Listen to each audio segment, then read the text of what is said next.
warahmatullahi wabarakatuh. Alhamdulillahirrahmanirrahim. Kita panjatkan segala puja dan puji syukur kehadiran Allah Subhanahu wa Ta'ala, karena hari ini Selasa tanggal 25 Oktober 2022 kita dapat bersua di tempat ini dalam keadaan sehat walafiat. Salawat serta salam semoga tetap tercurah limpahkan kepada junjungan kita Nabi besar Muhammad Sallallahu Alaihi Wasallam yang telah membawa kita dari alam jahiliyah menuju alam kesehatan.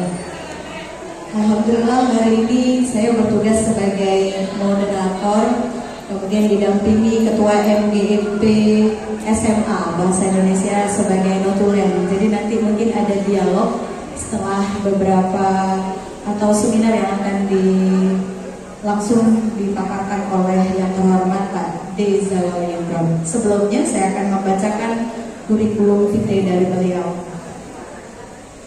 Zawawi Imron lahir di Desa Batang-Batang 1 Januari 1945 di ujung timur Pulau Madura.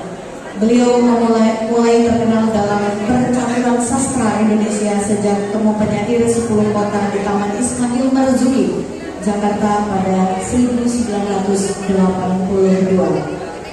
Setelah tamat sekolah rakyat atau SR setara dengan sekolah dasar kalau saat ini, beliau melanjutkan pendidikannya di pesantren Lampi Capi Kemorang, Sumedang. Kumpulan sajaknya Bulan Tertusuk Ilalang mengilhami sutradara Garib Nugroho untuk membuat film layar perak Bulan Tertusuk Ilalang.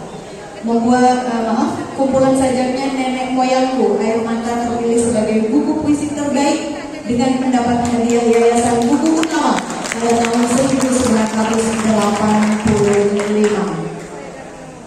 Pada tahun 1990, kumpulan sajak Celurit Emas dan Nenek Moyangku Air Mata terpilih menjadi buku puisi di Pusat Pembinaan dan Pengembangan Bahasa. Juara pertama sayembara menulis puisi ATV dalam rangka hari ulang tahun kemerdekaan RI ke-50 pada tahun 1995. Adapun karya-karya beliau yang paling viral atau terkenal adalah sebagai berikut: Semerbak Layang pada tahun 1997, Madura Akulah Lautmu pada tahun 1978, Celurit Emas pada tahun 1980, Bulan Tertusuk Ilalang 1982, Nenek Moyangku Air Mata 1985. Pada tahun 1996 beliau menghasilkan karya Bantalku Ombak Selimutku Angin. Lautmu Tak Habis Gelombang pada tahun 1996 dan Madura Akulah Darahmu pada tahun 1999. Pada kesempatan kali ini beliau akan memaparkan tentang seminar pelajar Pancasila. Bagaimana pelajar Pancasila ditinjau dari perspektif seorang penyair. Dan beruntung sekali kita di gedung ini bisa bertatap muka langsung dengan beliau, sang celurit emas yang sudah tidak asing lagi bukan hanya di mata nasional tapi sudah di internasional. Yang terhormat Bapak D. Zawawi Imron, kami silahkan.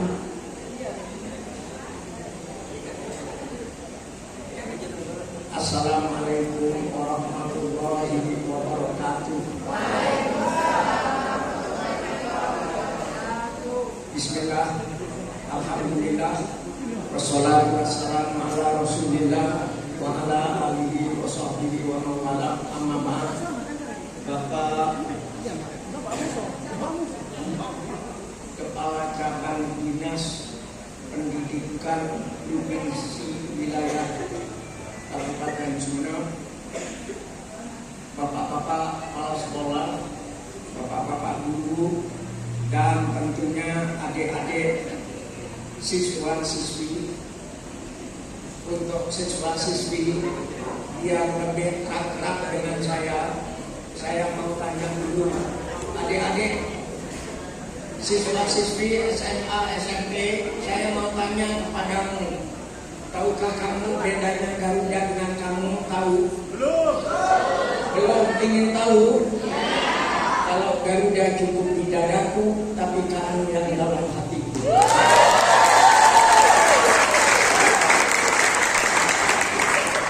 Lagi Pade, kurang. Dalam hatiku ada Pancasila, dalam hatimu ada bintang Pancasila, dalam hatiku ada kemanusiaan yang adil dan beradab, dalam hatimu ada kemanusiaan yang adil dan beradab, dalam hatiku ada persatuan Indonesia, dalam hatimu ada persatuan Indonesia, dalam hatiku ada kerakyatan yang dipimpin oleh hikmat kebijaksanaan dalam permusyawaratan perwakilan, dalam hatimu juga ada, kemudian dalam hatiku ada keadilan sosial bagi seluruh rakyat Indonesia, dalam hatimu juga ada keadilan sosial bagi seluruh rakyat Indonesia. Jadi itu artinya antara saya dengan Anda, antara aku dengan kamu tidak ada perbedaan. Yang berbeda mungkin rambut ada yang keriting, ada yang lurus, kan? Kemudian ada yang kumis, ada yang tidak. Tapi itu bukan persoalan, tapi kita tetap bersatu dalam keindonesiaan. Ya. Kebetulan adik-adik, mahasiswi, mahasiswa, bapak guru dan ibu guru saya ini sering menjadi narasumber di BPP, Badan Pembina Ideologi Pancasila. Dan saya mengumpamakan keindonesiaan itu. Kalau ingin tetap Indonesia NKRI harga mati, maka kita harus ada tulisan di belakang tidak ada ya, harus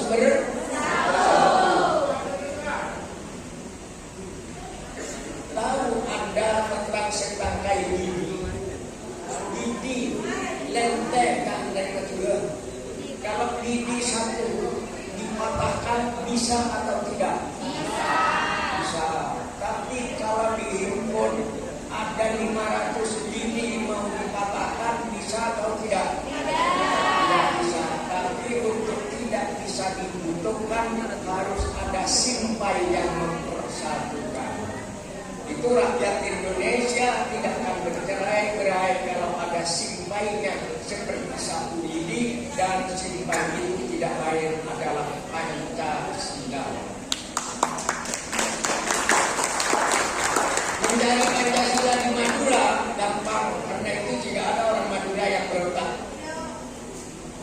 Kenapa? Karena orang Gapura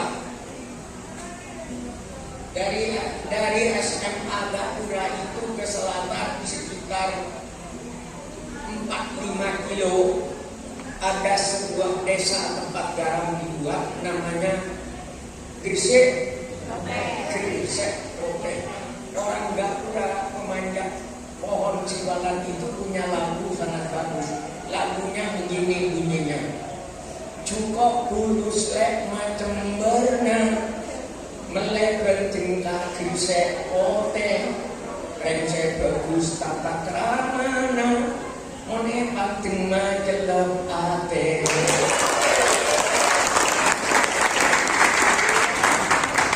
Jadi bagi orang Madura, tata krama itu tidak lain adalah Pancasila. Artinya apa yang terdapat pada Pancasila itu telah menjadi tata krama dari orang Madura. Saya kalau boleh bertanya, orang yang paling berjasa kepadamu siapa? Cerdas.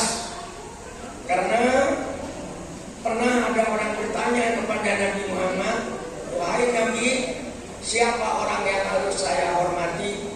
Nabi menjawab. Kemudian pertanyaan yang kedua, sesudah ibu siapa yang harus saya hormati? Nabi. Yang ketiga juga jawabnya ibu. Yang keempat jawabnya ayahmu. Tidak salah kalau orang Madura itu menyanyi.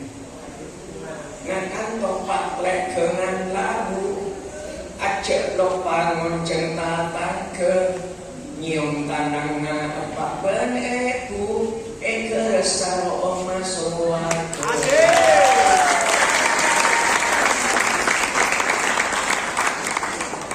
Buah mentimun, buah labu, buah yang merah namanya saga. Mencium tangannya ayah dan ibu akan terasa halusnya sorga. Jadi itulah kecerdasan dari orang Madura yang sebelum Pancasila itu dicanangkan pada tanggal 22 pada tanggal 1 Juni 1945 orang Madura sudah hormat kepada orang tua. Orang Madura sudah hormat kepada tetangga.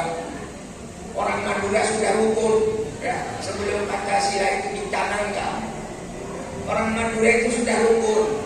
Buktinya apa? Reng Madura bilang sudah punya lagu bunyinya begini. Orang Madura dulu sudah punya lagu begini bunyinya. Saya ingat-ingat dulu.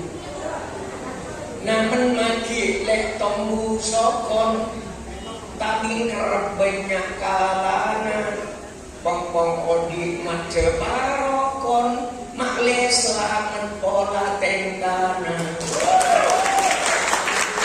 Jadi itu sudah lagunya orang Madura sekitar 200 atau 150 tahun yang lalu sebelum Bung Karno itu mencanangkan Pancasila. Makanya Bung Karno mengatakan Pancasila itu digali dari nilai-nilai luhur yang ada di bumi Indonesia. Jadi kalau orang Madura atau orang manapun mau cinta kepada tanah air tapi tidak cinta kepada ibu dan bapaknya, bisa atau tidak bisa? Tidak bisa. Cinta kita pertama kepada ibunda kita yang mengandung selama 9 bulan.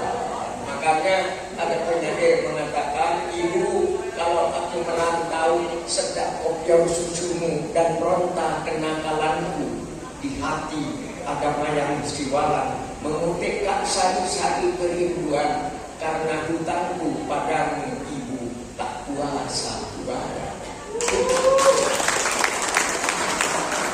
Ibu, kalau kasihmu ibarat samudra, sempit lautan teduh, tempatku mandi, mencuci lumut pada diri, tempatku berlayar, menempat buka dan melempar salut, lokan-lokan, mutiara dan kembang laut semua bagiku. Ibu, kalau aku ikut ujian lalu ditanya tentang pahlawan, kalau aku ikut ujian lalu ditanya tentang pahlawan, namamu ibu yang akan kusebut paling dahulu. Jadi ibu itu pahlawan yang konkret. Sebelum kita menyebut Kartini, sebelum menyebut Diponegoro, sebelum menyebut Cut Nyak, ibu kita yang jelas paling berjasa kepada kita. Itu kesadaran Pancasila, model orang Madura, kesadaran tata krama model orang Madura, dan itu saya bawa kemana-mana ya, karena saya juga di program Living Values Education sejak tahun 2009 sampai 2017, 8 tahun saya bekerja di Ford Foundation dan di Universitas Paramadina untuk menggali pendidikan karakter yang cocok untuk orang Indonesia, dan Madura juga menyumbangkan nilai-nilai antara lain hormat kepada orang tua, hormat kepada ayah ibu. Tapi ada juga adik-adik, kamu itu bisa tahu matematika, bisa bersalat, bisa syahadat, bisa rukun Islam. Siapa yang mengajar kamu itu? Jadi yang kedua, pahlawan kita adalah guru kita. Mohon maaf, ini kebetulan ada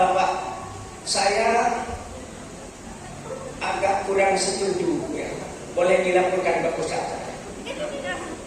dengan yang namanya guru pahlawan tanpa tanda jasa namanya.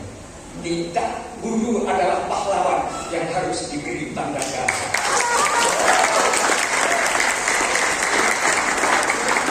Di sini ada seorang tua umur 93 tahun di Pamolokan, namanya Bapak Muhammad Ali. Guru saya di kelas 5 di Batang-Batang pada tahun 56 dulu. Saya kebetulan melukis, ya bisa melukis ya. Ya gubernur menteri itu minta dilukis sama saya dan bayar. Itu, tapi untuk seorang Bapak Muhammad Ali yang alamatnya di belakang Pamolokan, saya melukis beliau dan saya datang kepada beliau. Apa ini kok mirip aku? Ini tanda jasa Pak, karena guru harus diberi tanda jasa. Jadi kalau perlu bacakan puisi kepada guru kita, guruku, ustadku. Kalau mendung hitam sudah di atas kepala, jangan larang hujan turun ke bumi.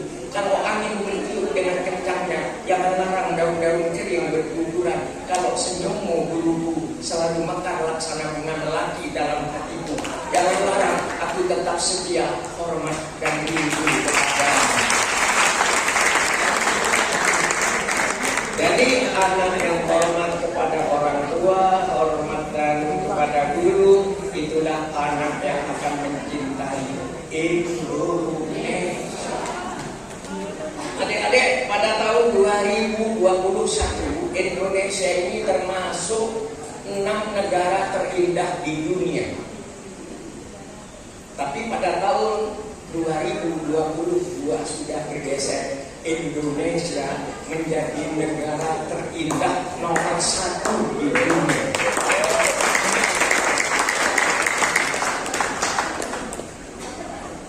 Dan pada tahun 1964 sudah ada orang yang mengatakan Indonesia negeri terindah di dunia. Bahkan bukan hanya lebih dari terindah, ceritanya begini. Pada tahun 1964 ada tamu ke Indonesia. Tamu itu tidak lain adalah rektor Universitas Al-Azhar di Kairo, Mesir. Namanya Profesor Dr. Mahmud Saltut. Beliau itu negerinya yang namanya Mesir itu padang gersang, mulai dari sini sampai ke Sumatera Utara itu padang gersang. Kalau ada kesuburan hanya di tepi-tepian sungai Nil. Jadi Profesor Mahmud Saltut itu yang datang dari Mesir, negeri yang gersang, begitu datang ke Indonesia, beliau kagum, beliau terpesona, beliau takjub. Kenapa? Karena beliau melihat keindahan alam Indonesia. Apa yang beliau lihat? Gunung biru berselendang awan, hamparan padi menguning di bawahnya. Di bawah gunung biru berselendang awan ada padi menguning, laksana permadani keemasan. Di atasnya burung-burung kecil berterbangan menyanyikan keagungan Tuhan. Di pantai-pantai ada buih-buih putih laksana kapas berkejaran menciumi bibir pantai. Di pantai-pantai yang lain ada daun-daun nyur melambai-lambai mengucapkan selamat datang kepada para pahlawan nelayan yang membawa ikan dari laut. Profesor Mahmud Saltut berucap kepada Presiden Soekarno dalam bahasa Arab, dan indahnya ucapan Profesor Mahmud Saltut. Beliau bukan penyair, tapi dia mengucapkan kata yang tidak pernah ditulis oleh Hendra dan Khairil Anwar, tidak ditulis juga oleh Zalabi Imran. Apa katanya? Kata Profesor Mahmud Saltut dari Mesir kepada Presiden Soekarno, beliau mengatakan Indonesia qit'atun minal jannah nubilah ilal ardh. Indonesia potongan surga yang diturunkan oleh Allah di dunia. Baru 5 tahun sesudah itu, ucapan Profesor Mahmud Syaltut itu menginspirasi seorang pengarang lagu, ya, sehingga muncul lagu yang terkenal sampai sekarang. Orang bilang tanah kita tanah surga, tongkat kayu dan batu jadi tanaman. Orang bilang tanah kita tanah surga, tongkat kayu dan batu jadi tanaman. Stop. Nanti kalau ini terus nyanyi, saya dapat bagian waktu. Saya hanya diberi waktu 1 jam dengan tanya jawab. Jadi ini menunjukkan bahwa Indonesia itu ciptaan Tuhan yang paling indah di dunia. Itu berarti yang perlu dicatat oleh adik-adik siswa, tanah air yang subur, makmur, dan indah. Kalau ingin tetap subur, makmur, dan indah, harus diurus oleh hati yang bersih dan indah, serta tata krama atau budi pekerti yang indah, yang namanya Pancasila. Jadi kalau tanah air yang indah ini diurus oleh hati yang tidak indah, tangan yang tidak indah, pikiran yang tidak indah, bisa dirusak tanah air ini. Betul? Betul. Jadi saya mohon semoga pada 2070 nanti di antara ada Presiden Republik Indonesia yang ada di depan ini. Tapi ya harus pakai tata krama. Indonesia tidak boleh diserahkan kepada orang yang tidak punya tata krama. Orang yang tidak punya tata krama sekarang ini namanya apa? Siapa? Yuk. Yang paling jelas setiap hari muncul di YouTube. Namanya KORUPPON.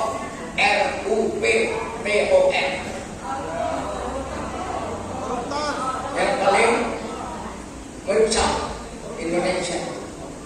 Iya. Buah delima, buah mentor, karung boni pembungkus nangka. Syarat utama jadi koruptor harus berani masuk neraka. Itu yang merusak, ya. Padahal sekolahnya tinggi-tinggi, ya. Ada yang apa? Ada yang magister, ada yang doktor melakukan itu. Jadi itu artinya kalau ikut budaya Madura,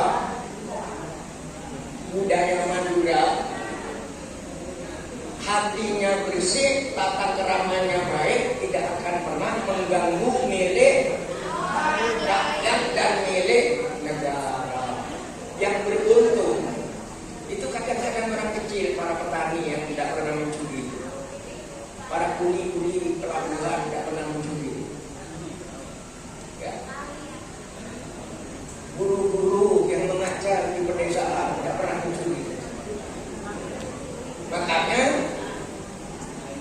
lanjutan dari puisi saya tadi itu ada yang berbunyi, anak kecil hutan gelugur, ikan sepat 10 ekor, orang kecil wajib bersyukur karena tak sempat jadi koruptor. Jadi ini pendidikan Pancasila yang di Jakarta yang saya pernah tanya, ini modelnya.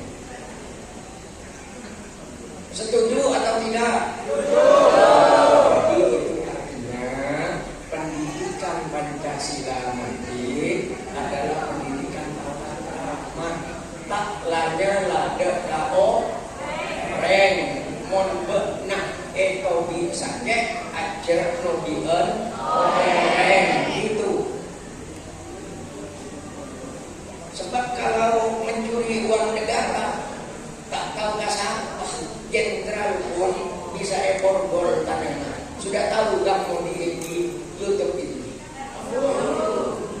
Jadi itulah, marilah kita perbaiki akhlak kita, hormat kepada guru kita, karena yang bikin kita cerdas adalah guru kita. Jangan lupa. Malah dalam lagu Madura ada disebutkan, ingin dengar ya.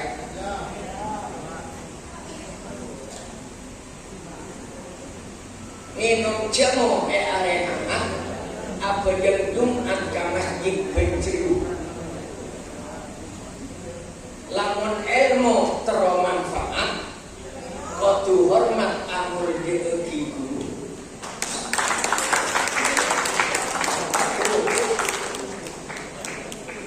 Melayunya ada, saya bikin pantun Melayunya sudah sampai di Padang, sudah sampai di Medan. Bunyinya begini. Buah kemungu, buah tomat, di atas nyilu coba letakkan. Kalau ilmu ingin manfaat, hormati guru sebagai pahlawan. Bukan pahlawan tanpa tanda jasa. Itulah akhir-akhir ya. Kamu sebentar lagi yang SMP akan menjadi SMA, yang SMA akan menjadi SMA kelas 1, buku bahasa Indonesianya kelas 10 ya. Buku bahasa Indonesianya kelas 10. Kalau dibuka buku bahasa Indonesia kelas 10 halaman 254 ada orang Sumenep yang disebut di situ namanya D.T. Zarawi Isma. Nama satu itu. Siapa anak-anak yang pernah ketemu puisi saya dan nama saya di buku pelajaran bahasa Indonesia kelas 10? Siapa yang pernah menemukan? Astagfirullah, jadi buku itu tidak dibaca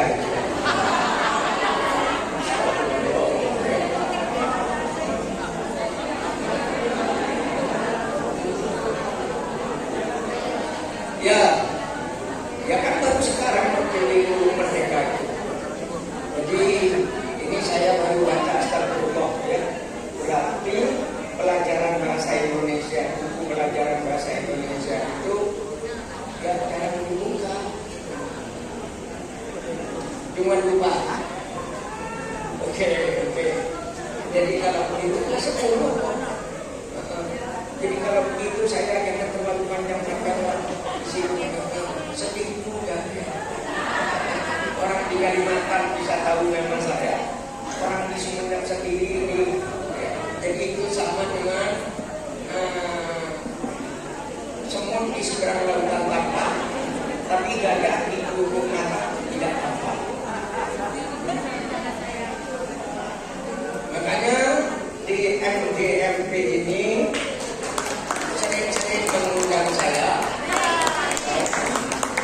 agar bahasa Indonesia akan menjadi bagus ya.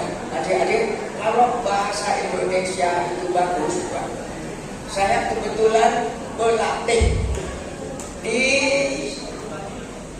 LPTG nasional di Surabaya, melatih anak-anak berpidato, melatih anak-anak baca puisi, melatih anak-anak public speaking, berpidato. Jadi ada murid saya, anak Lamongan, namanya Layuni Kompur Nanasari, dan bagusnya ngomong, sering-sering berjejer dengan Pak Sandiaga Uno sekarang kalau bicara. Dia murid saya sekitar 14 tahun yang lalu, karena dia public speakingnya bagus, diundang kemana-mana. Sekarang sudah punya pabrik kosmetik yang Islami. Jadi orang yang berbicara bagus, adik-adik, bahasa Indonesianya bagus, jangan khawatir, Anda bisa menjadi reporter yang bagus. Anda bisa menjadi penyiar televisi dan radio yang bagus. Di Sumeneb ini ada murid saya, anak Marengan, namanya Rohanuddin. Murid saya tahun 70. Dia pernah menjadi reporter RRI dan jabatan terakhir sampai pensiun beliau ini Direktur Utama Radio Republik Indonesia, anak Marengan. Sekarang ketua Dewan Pengawas untuk RRI seluruh Indonesia. Karena itu belajarlah berbicara yang baik, terutama kalau menyanyi juga ada yang namanya artikulasi. Artikulasi itu mengucapkan dengan jelas. Anak Sumeneb yang kalau menyanyi mengucapkan dengan jelas itu dari SMAN Buntu.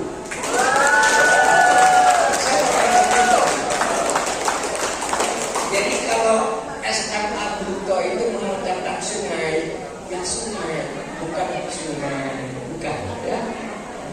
Saya datang ke rumahmu, dapat jelas, ngalengkem bukan. Jadi yang bagus memang saya datang ke rumahmu. Proklamasi, kalau pakar itu kan bagus.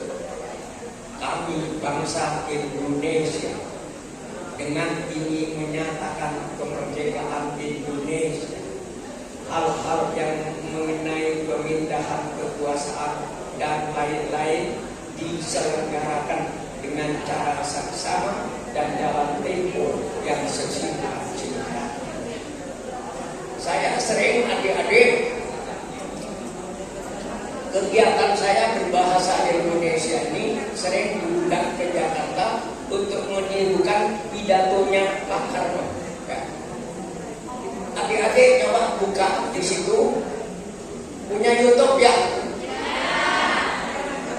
Di YouTube itu ada, Anda bisa membuka pidato budayawan Zawabi Imron di depan Presiden Jokowi. Coba buka. Kalau tidak ada banteng hatimu, aku tidak akan ganti. Coba buka. Di situ saya diminta juga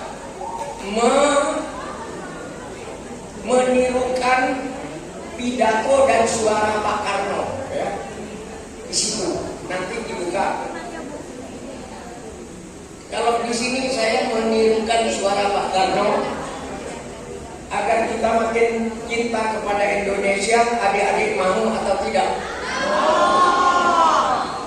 Ini ada sudah keluar punyanya Bu Ermin, sudah keluar tuh, guru SMA 1. Ingin mendengar pidatonya Pak Karno?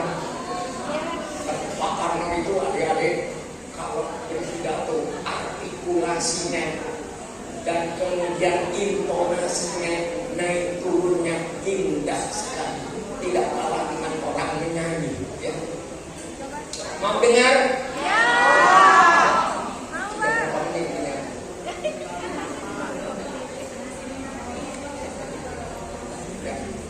Ingin dengar? Ya. Kata Pak Karno ketika tanggal 17 Agustus 1964,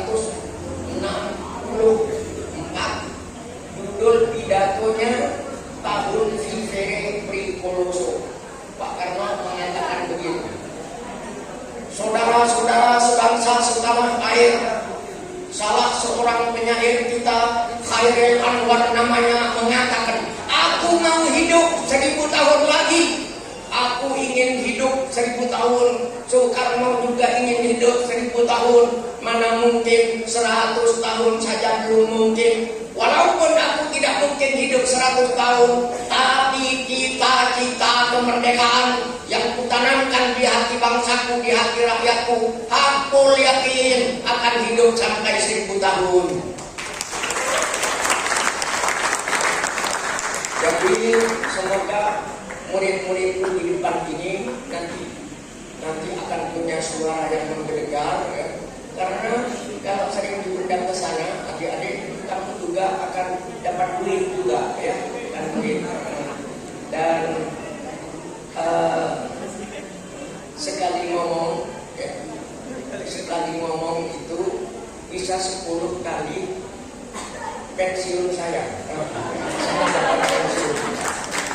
pensiun 2,5 juta. Tapi kalau ngomong di Jakarta itu dapat 25 juta. Bisa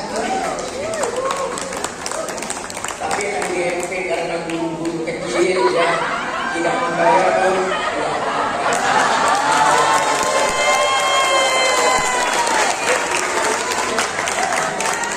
Lanjut. Jadi adik-adik sekalian, untuk bisa menjadi bala tentara Pancasila yang tidak harus pegang senjata. Bala tentara Pancasila adalah bala tentara yang akhlaknya sangat mulia, hormat kepada orang tua, hormat kepada guru, hormat kepada masyarakat, hormat kepada para petani, hormat kepada para nelayan, hormat kepada para pengemis. Semua orang dihormati. Karena apa? Karena hatinya bersih. Dan saya perhatikan ini, mengganggu dosa. Jadi kalau punya hati yang bersih dan berpancasila, kita mau hidup dengan rukun.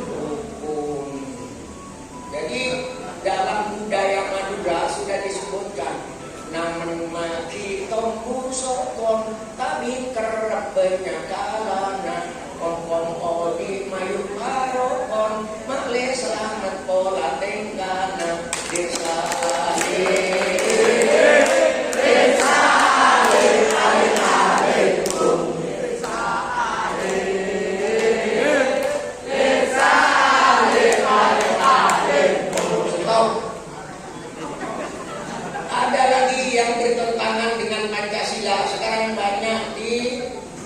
Google dan YouTube, namanya hoax. Bersama tulisannya apa itu? L-E-I-E-K. Badang mata, saya lecet apa lagi? Iya, pokoknya lecet, nipu dan sebagainya. Itu juga dalam budaya Madura dilarang. Sabu kecek kopian somora bede edeje tau lecek sakalian saumora tae pacaje desa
Jadi kalau ketemu jangan malu panggil Pak Sawawi mau kemana. Jadi kalau kebetulan pakai bareta dan adik-adik, ini bukan bikinan Indonesia, ini jangan mandiin. Ya. Jangan mandiin. Kalau di Indonesia kan harganya, kalau dirupiahkan harganya 400.000. Ya. Yang membelikan ya mahasiswa saya. Yang sekarang doktor, jadi dosen tuner. Jadi kalau saya tidak pakai Bangkit Gunawan. Tahu kamu Gunawan? Gundul tapi menawan. Atau ada bahasa lain, ada kayu namanya kayu eboni. Itu juga singkatan. Ingin tahu apa eboni? Tahu? Otak nih.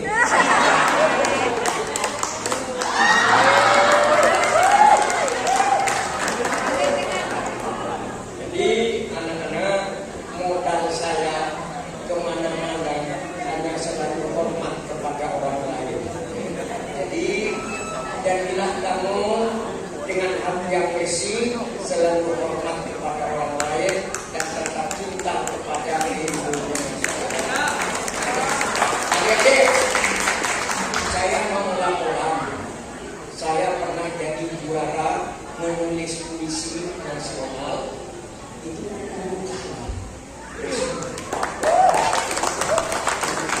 sekarang yang paling bergengsi yang 7 kali itu yaitu 90 tahun kemerdekaan Indonesia 17 Agustus 1945.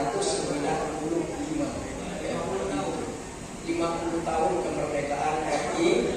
Waktu itu hadiahnya lebih bisa 2 kali bisa naik haji ke Mekah. Dipakai oleh nyonya saya naik haji ke Mekah karena saya sudah naik haji. Tapi bukan hanya itu.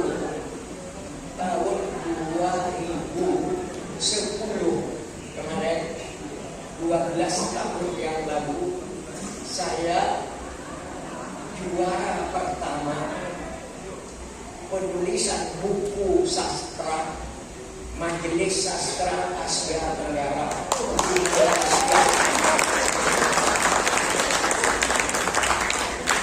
Pada tahun 2012, 10 tahun yang lalu, bulannya waktu itu Februari, saya mendapatkan The Sub Asia Right Award. Penghargaan sastra Asia Tenggara di Thailand. Ketika saya ditanya, ya Pak Zawari, kenapa Anda selalu menang? Jawab saya, adik-adik, ingin tahu kenapa saya menang? Karena puisi saya itu yang menulis bukan Zawawi Imron. Siapa Pak yang menulis? Yang menulis anaknya ibu saya. Zawawi Imron, dengar dulu, Zawawi Imron boleh menulis puisi yang jelek, tapi anaknya ibu saya tidak boleh. Kasihan mengandung saya 9 bulan. Itu adik-adik ya. Jadi dan ada puisi saya yang antara lain tadi dinyanyikan dengan sebuah istana. Pejamkan mata, alangkah kecil dunia. Jadi ketika ada lomba musikalitas puisi, hati-hati mencari puisi. Tidak semua puisi bisa dimusikalisasi. Jumbo. Tidak semua harus cantik. Ada puisi saya sangat bagus ya, yang setelah 5 tahun menjadi materi lomba baca puisi ke Indonesia. Judulnya Sungai Kecil. Itu yang walaupun ini puisi saya yang terbaik ya, itu puisi yang paling tidak bisa dimusikalisasi. Walaupun teman saya goblok atau leutistik tidak akan bisa. Jadi pembimbing jadi harus memilih puisi yang bisa dimusikalisasikan. Oke. Selanjutnya adik-adik saya lapor. Dulu pada tahun 95 ada film Indonesia terbaik sedunia. Sutradaranya Garin Nugroho. Judulnya Bulan Tertusuk Ilalang. Itu pengarangnya, kata orang Jakarta, pengarangnya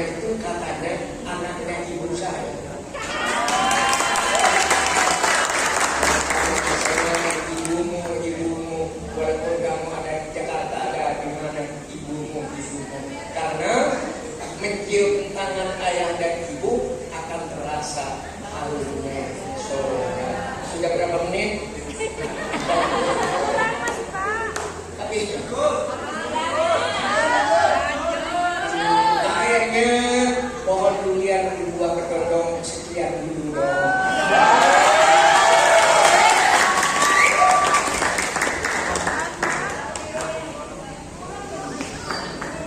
Monggo Billy.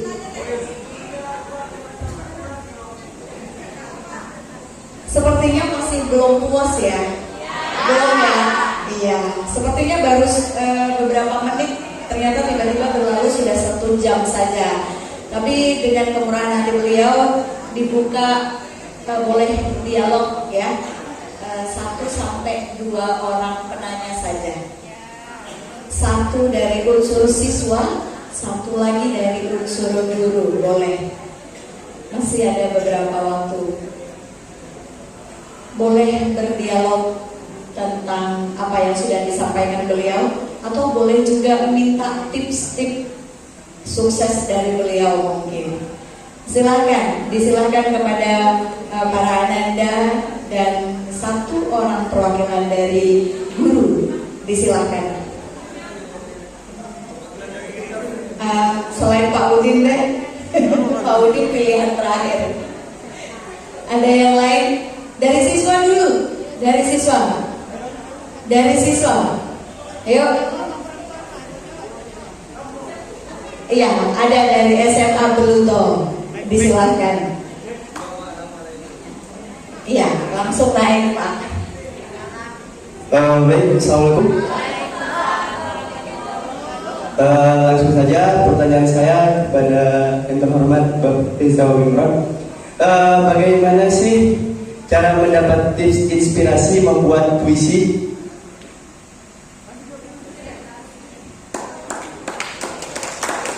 Ya, langsung dijawab begitu, Abah.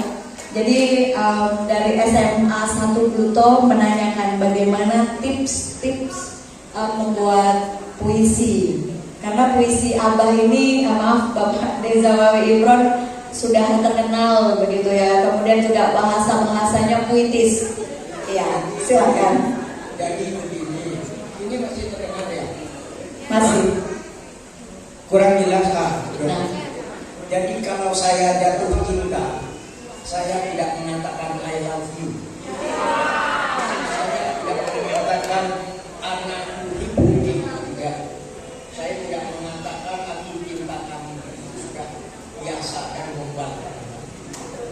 Tapi berbeda kalau saya mengucapkan izinkan aku mencium sebutir debu yang melekat di ujung sepatu.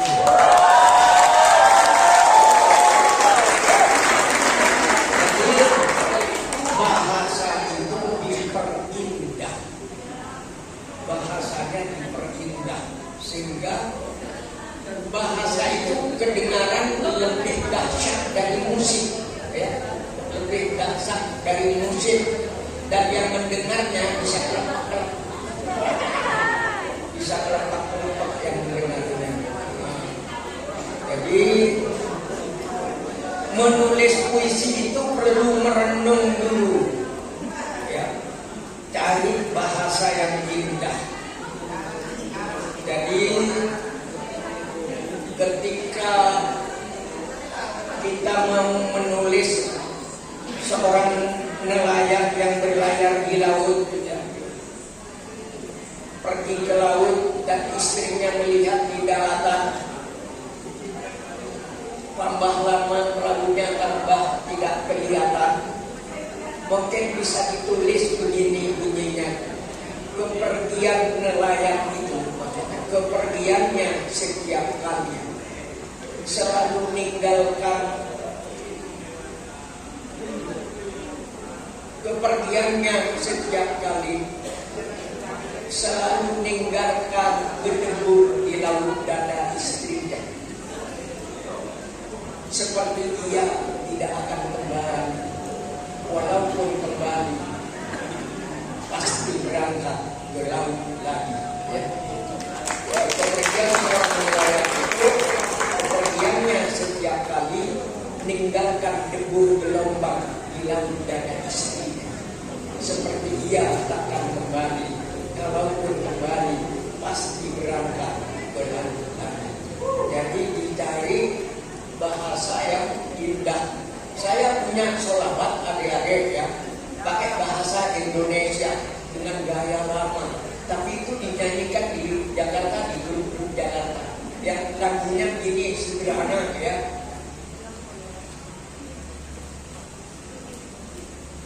Lupa saya.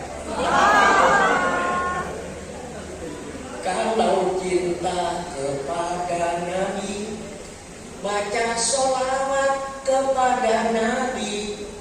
Kalau Allah tak mengutus Nabi, gelaplah jiwa, gelaplah hati. Nabi Muhammad utusan ilahi, wajahnya jernih berseri-seri. Kalau tersenyum bertemu insan, terhapus sedih dan kesusahan.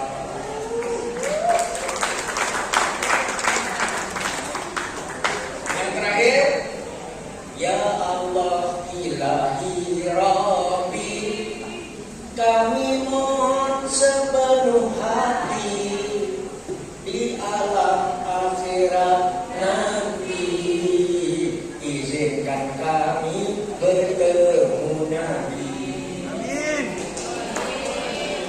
Menanya yang kedua mana Yang kedua dari unsur guru. atau Ya, disilakan bisa ke depan Bapak, bisa memperkenalkan diri dan menyebutkan asal lembaga.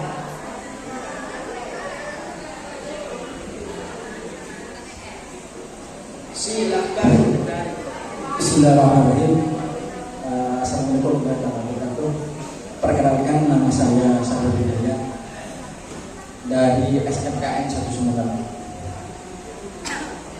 Dan tak lupa pula saya hormati Bapak Samsul, itu adalah guru saya Pak Desa Padua, Pak Tabdi.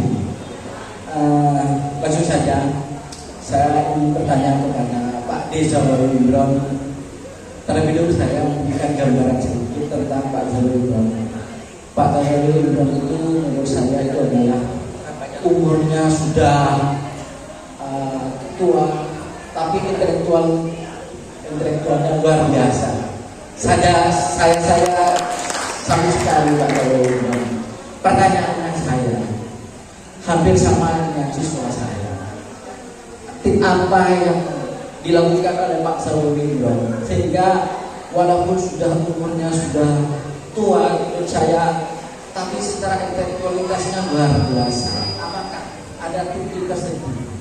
Kalau saya baca riwayat Rasulullah itu, Nabi Muhammad SAW pada waktu menerima wahyu, dia ada di Gua Hira pada umur 40 tahun. Dia bersendiri sehinggalah dijadikan sebuah tauladan. Dan ada juga tentang sastrawan Islam, yaitu tentang Jalaluddin Ar-Rumi yang menulis sebuah syair-syair dari bagus sekali yang dapat menyentuh kalbu kita. Nah, kesimpulannya tim apa Pak Zahirul sehingga saya bisa mengikuti jejak Pak Zahirul. Itu saja. Assalamualaikum warahmatullahi wabarakatuh. Ya, langsung semuanya bertanya tips resepnya apa ya. Kita penasaran ya. Mireng ya Torek Batik.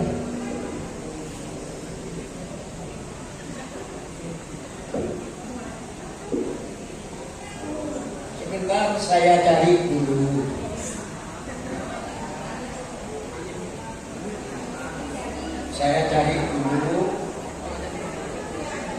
Sebuah puisi.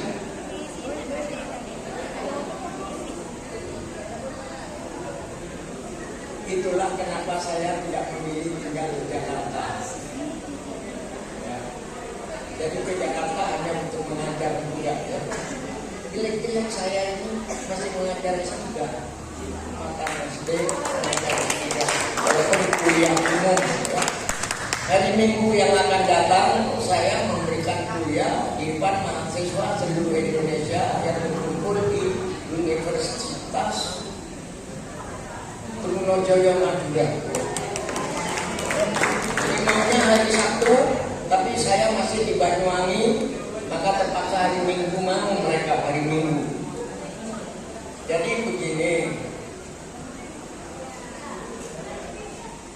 Jadi puisi yang baik itu yang bisa memberikan pencerahan. Saya pernah dilapori seorang murid saya di Jakarta, ya, yang tunangannya bukan pacarnya, itu keponakan pejabat tinggi di Jakarta. Ya itu. Tahu-tahu murid saya yang perempuan di Paramadina ini oleh tunangannya dibatalkan. Jadi dia itu gagal untuk menjadi mantu ponakan dari seorang menteri. Gagal. Dia sedih banget. Sedih apa? Saya sedih. Kemudian saya bikinkan puisi. Ingin tahu puisi ditinggal pacar?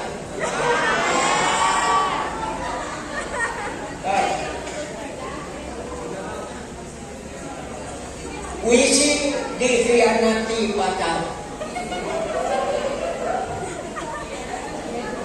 Oke, kata perempuan itu saya menirukan, membuat inspirasi untuk perempuan yang dikhianati pacarnya itu. Oke, Mas, kamu meninggalkan, pasti kau merasa tak bahagia kalau bersamaku.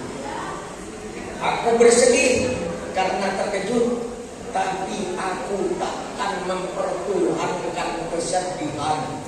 Aku takkan memberhalakan kekecewaan. Aku akan melupakanmu karena mengingat Allah jauh lebih indah dari mengingat wajahmu. Mengingat engkau yang berkhianat adalah ketololan kepadaku. Silahkan kau tinggalkan aku. Aku optimis, aku akan mendapatkan jodoh yang lebih mulia dan lebih ganteng dari kamu. Allah yang akan menolongmu. Allah yang akan menolongmu. Bagiku, kalau aku mengingat wajahmu, aku adalah menjadi orang bodoh dan duniaku akan gelap gulita mengingat wajahmu. Pergilah kau menjauh dari aku. Mengingat Allah adalah kemerdekaan dalam cahaya. Mengingat Allah adalah kebahagiaan di bawah sinar ilahi. Allahu Akbar, Allahu Akbar, Allahu Akbar. 2 jam sesudah itu dia telepon saya, Pak Zawadi, apa? Saya sudah sibuk. Saya akan lupakan dia. Dan kalau saya ingat dia, saya menjadi anak yang jelek. Jadi itulah. Jadi kita berpikir. Karena tugas otak adalah berpikir. Tugas garam adalah asin. Kalau tidak asin, bukan garam. Tugas lombok adalah pedas. Kalau tidak pedas, bukan lombok. Tugas asam adalah kecut. Kalau tidak kecut, bukan asam namanya. Kalau tidak berpikir, itu bukan otak, dengkul namanya. Dan itu ada puisinya Imam Syafi'i yang banyak memberikan inspirasi bagi saya. Puisinya Imam Syafi'i itu aslinya dalam bahasa Arab begini: wa man fatahu taklim inda syababihi faqdir alaihi arba'an liwafatihi. Artinya, kalau ada anak muda, mungkin pelajar, mungkin mahasiswa, anak muda. Jadi kata Imam Syafi'i, kalau ada anak muda malas belajar waktu mudanya, angkatlah takbir 4 kali sebagai salat jenazah untuk kematian. Ini yang terakhir kuncinya. Jadi kalau kamu tidak belajar materi, tidak belajar, buka Google, buka apa, terus belajar ya. jiddu ini kulla amrin syasih. Bersungguh-sungguh dalam belajar akan membuat ilmu yang jauh akan dekat. Ya.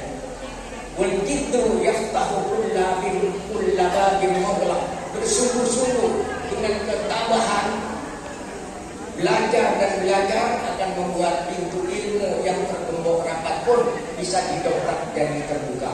Karena itu saya berdoa semoga sebelum tahun 3000 ada anak-anak Sumeneb yang ada di tempat ini yang menjadi presiden RI paling tidak menjadi menteri. Tapi jangan lupa kepada gurunya. Nakan topa rekenan lagu aja topang cerita ke niom tangan apa beleku ekeresau masuk ke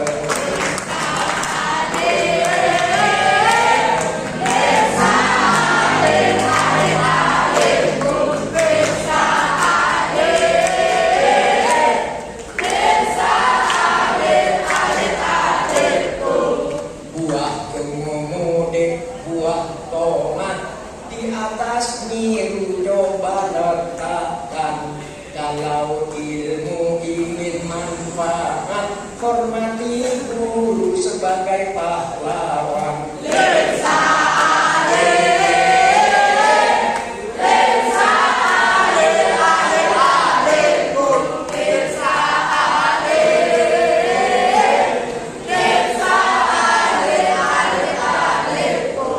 Yang terakhir, saya ingin membacakan puisi yang saya bacakan ketika saya menjadi penyair terbaik Asia Tenggara di Thailand. Ya. Ingatkan, kenapa kita harus cinta kepada bangsa dan tanah air? Kita semua minum air Indonesia menjadi darah kita. Kita makan beras dan buah-buahan Indonesia menjadi daging kita. Kita menghirup udara Indonesia menjadi nafas kita. Kita bersujud di atas bumi Indonesia, berarti bumi Indonesia adalah sajadah kita. Dan bila tiba saatnya kita mati, kita semua akan tidur dalam pelukan bumi Indonesia. Daging kita yang hancur membusuk akan bersatu kembali dengan harumnya bumi Indonesia. Maka tidak ada alasan untuk tidak cinta kepada bangsa dan tanah air. Tanah air Indonesia adalah ibunda kita. Siapa yang mencintainya, jangan mengisinya dengan dosa dan maksiat. Jangan mengisinya dengan kebencian, permusuhan, dan adu domba. Tanah air Indonesia adalah sajadah kita. Siapa mencintainya harus menanaminya dengan benih-benih keimanan, benih-benih ketakwaan, kemajuan, kejujuran, persatuan, dan kreativitas. Tanah air Indonesia adalah sajadah kita, tempat kita bersujud kepada Allah. Akhirnya ini tadi 1 jam, tapi ternyata 1 jam 30 menit. Moderator agak nakal. Akhirnya kalau Anda membeli galah, carilah bambu di Surabaya. Kalau ada ucapan saya yang salah, berikanlah maaf kepada saya.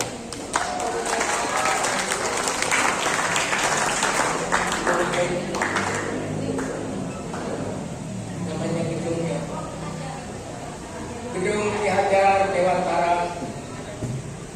Bapak-bapak guru, ibu-ibu guru, anak-anakku siswa dan siswi, jejakku tinggal di sini, tapi senyummu ku bawa pergi.